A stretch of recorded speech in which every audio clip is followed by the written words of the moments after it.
Guys, hari igihe utekereza gukora video post ya Instagram cyangwa se thumbnail ya YouTube ariko ukibaza uti ese nindamuka nkoresheje aya mafoto cyangwa se iyi video nkabishyira kuri YouTube sinzajya mu kibazo cyangwa se sinzahura n'ikibazo cya copyright? Niba uhangayikishijwe n'aya mategeko ya copyright uribeshya gato, kuko hari uburyo bwemewe bwo gukoresha amafoto, video n'ibindi bihangano bigiye bitandukanye utarenze ku mategeko kandi utishyuye n'amafaranga ntuhabwe copyright. Muri iyi video tugiye kukwereka ibisobanuro by'ingenzi kuri Creative Commons, aho ushobora gukora ibihangano byemewe wakoresha mu mishinga yawe igiye itandukanye, ndetse turakwerekana website ebyiri n'uburyo zikora, ndetse ku musozo w'iyi video turakugira inama y'uburyo ushobora gukoresha ibi bihangano wakuye kuri izi website. Ibi byose biratuma ubasha gukora content yawe utikanga kandi ntuzigere uhangayikishwa na strike ya YouTube cyangwa se copyright claim ukundi. Wowe bana nanjye muri iyi video nkwibutsa ko iyi nireba uko bikorwa maze usobanukirwe, aho udasobanukiwe ubyandike muri komanteri, wandike utubwira icyo udasobanukiwe maze tuzabigukorere mu kiganiro cy'ubutaha. Wibuke gusangiza abandi iyi video niba ubona ari ingirakamaro kuri wowe ndetse n'abandi mwaba muziranye baba bakeneye kumenya aya makuru. Reka tuze duhere kuri Creative Commons dusobanukirwe se Creative Commons ni iki? Creative Commons ni uburyo cyangwa se ni uburenganzira icyo bita license bushingiye ku bwumvikane butuma abantu bifuza gusangiza ibikorwa byabo mu buryo bworoshye kandi abandi bakaba babikoresha mu bwisanzure. Aha ngaha ni hahandi ushobora gukoresha video y'undi muntu cyangwa se amafoto y'undi muntu cyangwa se umuziki w'undi muntu, niyo ataba aguhaye uburenganzira ariko ukaba ubikoresha uzi neza ko nta copyright bari buze kuguha. Reka turebe, hari amoko y'ama license agiye atandukanye tumenye ngo ese ubu bwoko nibwo nakoresha, ubwiza ni ubuhe muri ubu ngubu. Hari amoko atandukanye ya license, hari ubwo bita CCO. CCO rero ni ubwoko buri mu cyo bita public domain, aho ukoresha igihangano cy'undi muntu uko ushaka cyangwa se igihe ushakiye. Hakaza n'ubundi buryo bita CC BY, aho ukoresha igihangano cy'undi muntu ariko ukavuga uwagitanze, muri make ugatanga icyo bita credit. Mujya mubibona hari ukuntu wenda nko muri description y'umuntu ukora nka content ukavuga uti murebe muri description, murebe source y'aho navanye ibikoresho nakoresheje muri iyi video. Aha hantu nibwo buryo bita cyangwa se nicyo bita credit, ukamentioninga umuntu wakuyeho cyangwa se website wakuyeho icyo gikoresho cyangwa se iyo materials. Hakaza ubundi buryo bita ngo CC BY cyangwa se CC BY SA cyangwa se CC BY NC. Aha ngaha ho bagendera ku mategeko, aho ushobora gusanga bavuga ngo niba wenda ukoresheje igihangano cyabo muzajya mugira uburyo mugabura mu bijyanye wenda na monetize mu gihe wabaye monetize cyangwa se mu bikorwa by'ubucuruzi. Aha ngaha ho haba amategeko agiye atandukanye. Aha ngaha birumvikana ko uburyo bwiza ari ubwo gukoresha igihangano kiri mu bwoko bwa CCO. Aha ngaha biba biri muri public domain, uba ushobora kubikoresha ntutange cyangwa se ntusobanure aho wagikuye, ukagikoresha igihe ushakiye kandi ukagikoresha mu buryo ushaka. Rero tudatinze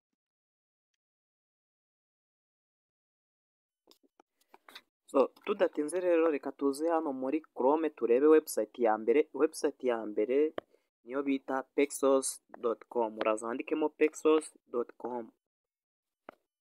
pexels.com, hanyuma usacinge. Then ukimara gusacinga urahasanga ubwoko bw'amafoto, amavideo. Urahita uza kuri aka kamenyetso aka ngaka, urahita uza aha ngaha uhitemo niba ari amafoto cyangwa se niba ari video. Aha ngaha kuri Pexels batanga amafoto ndetse na video by'ubuntu. Wenda reka tuze duhere ku mafoto, tuze twandikemo social media.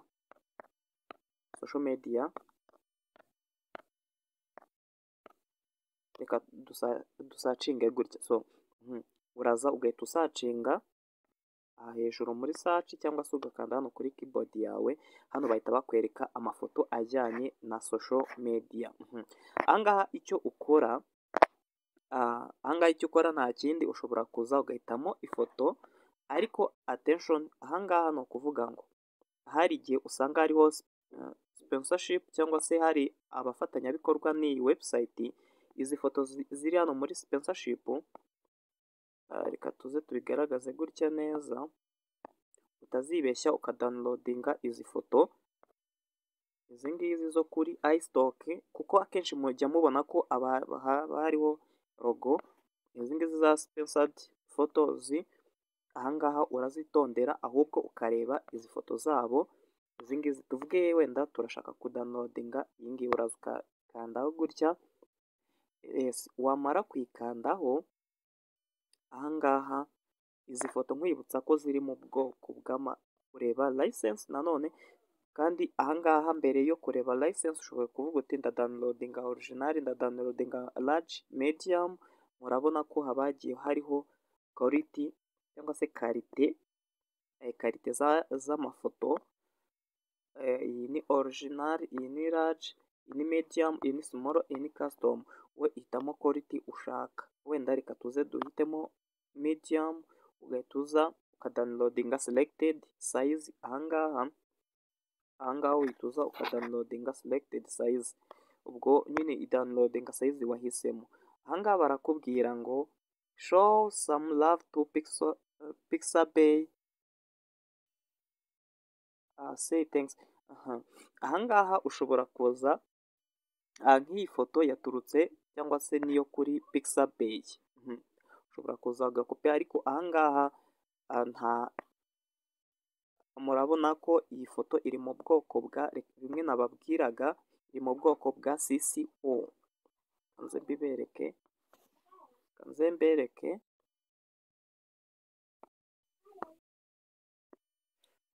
Yes, nk'uko mubibona cyangwa se nk'uko nabibabwiye, ahangaha barakubwira ngo is free to use.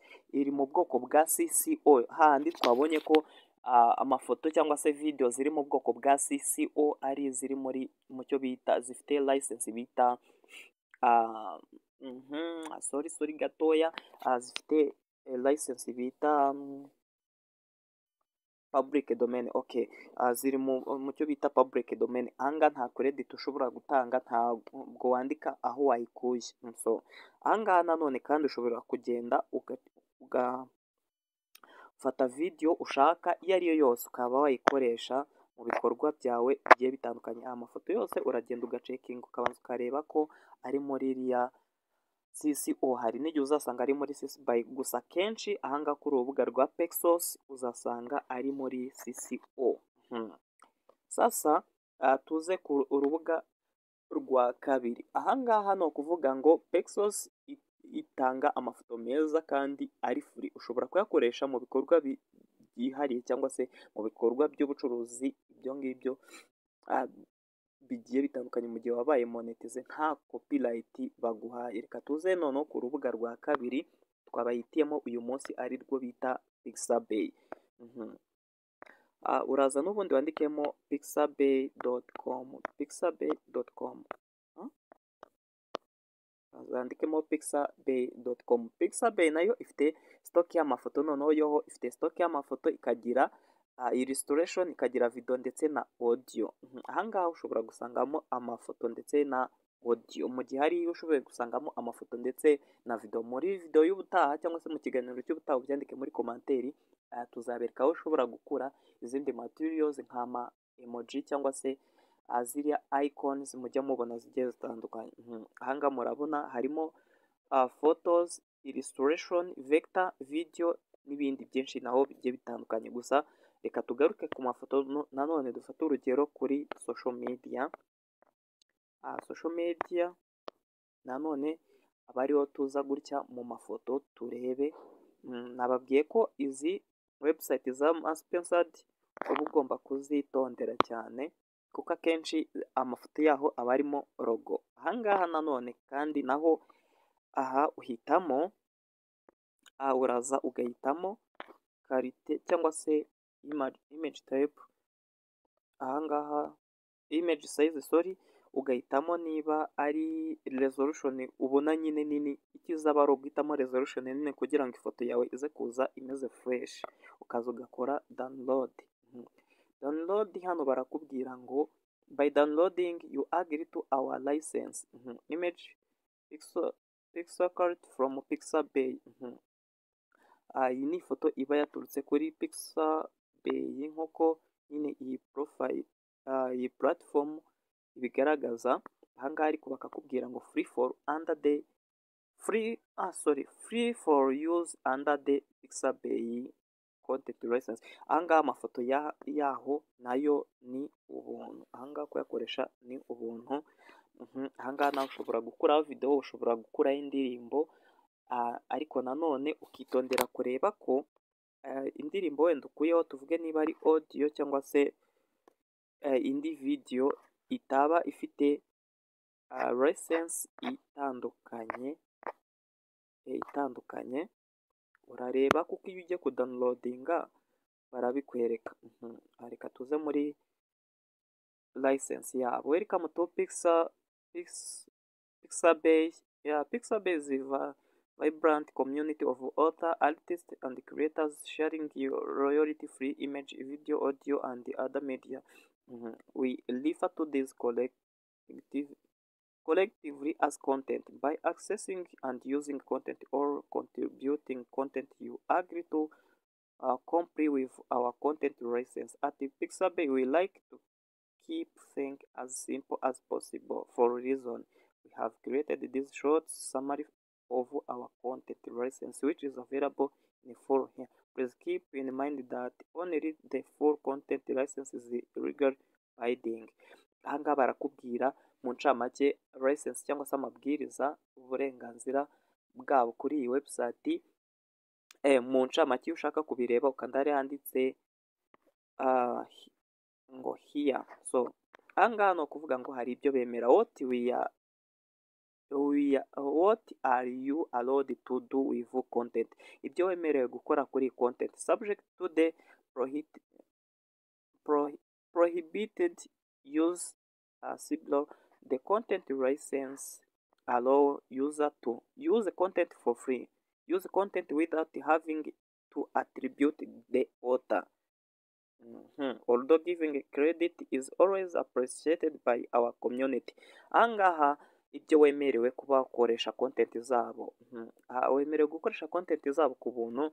Hano ntabwo wemerewe kubaha credit cyangwa se kubyandika muri description gusa. Kubyandikamo ni byiza kuko community yabo ishobora kugushimira kubw'uko wenda wagize gute wabahaye credit.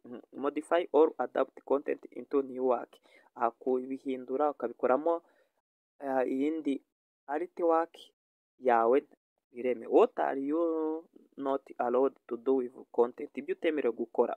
We refer to 2 days as prohibited uses, which include you cannot sell or distribute content either in digital or physical form on standalone basis. Standalone means where no creative effort has been applied to the content and the remaining substantially the same form as it exists on our website. Hano ntabwo wemerewe muri make kugurisha content zaturutse kuri iyi platform. If content contain any recognizable trademark, logo or brand, you cannot use the content for commercial. Mu gihe hano content zabo zirimo logo, ntabwo wemerewe kuyikoresha mu bikorwa bijyanye n'ubucuruzi cyangwa se branding. You cannot use content in any immoral or illegal way. Ntabwo wemerewe kwikoresha mu buryo butemewe cyangwa se bunyuranyije n'amategeko, especially content which feature recognized people. Cyane cyane content zirimo abantu. Ahangaha nyine ntabwo wemerewe kuzikoresha nyine content nyine ziri immoral cyangwa se ziri illegal way. You cannot use content in misleading or deceptive way. Ntabwo wemerewe gukoresha content zangaha mu buryo bwo kuyobya abantu. You cannot use any of the content as part of a trademark. ntabwo wemerewe gukoresha izi content nk'igice cya trademark, design mark, trade name, business name or service mark. Ahangaha birumvikana. Izi rero nizo website twari twabahitiyemo kubereka wakoresha ahangaha. Rero tuzasubira muri video z'ubutaha.